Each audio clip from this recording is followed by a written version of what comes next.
বাংলাদেশের অন্যতম বড় online ticket booking platform flight expert নিয়ে উঠেছে বড় ধরনের প্রতারণার অভিযোগ। জানা যাচ্ছে শত শত কোটি টাকা নিয়ে প্রতিষ্ঠানের মালিক বাংলাদেশ ছেড়ে পালিয়ে গেছেন। শনিবার ২ আগস্ট ফ্লাইট এক্সপার্টের অফিসিয়াল ওয়েবসাইটে প্রবেশ করা যাচ্ছিল না। তাদের ফেসবুক পেজেও সর্বশেষ পোস্ট ছিল হজ প্যাকেজ নিয়ে, যেখানে ২০২৬ সালের রেজিস্ট্রেশন শুরু হওয়ার কথা জানানো হয়েছিল। সেই পোস্টের পরেই সামাজিক মাধ্যমে শুরু হয় জল্পনা।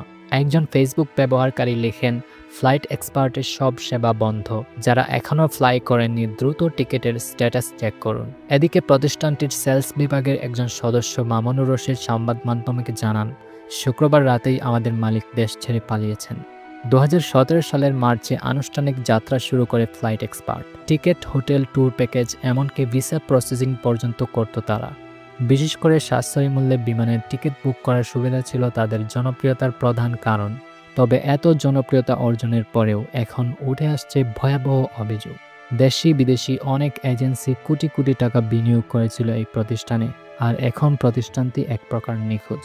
এই ঘটনার পর অনেকে বলছেন, অনলাইনে যে কোনো লেনদেনের আগে প্রতিষ্ঠান সম্পর্কে যাচাই করা এখন সময়ের দাবি।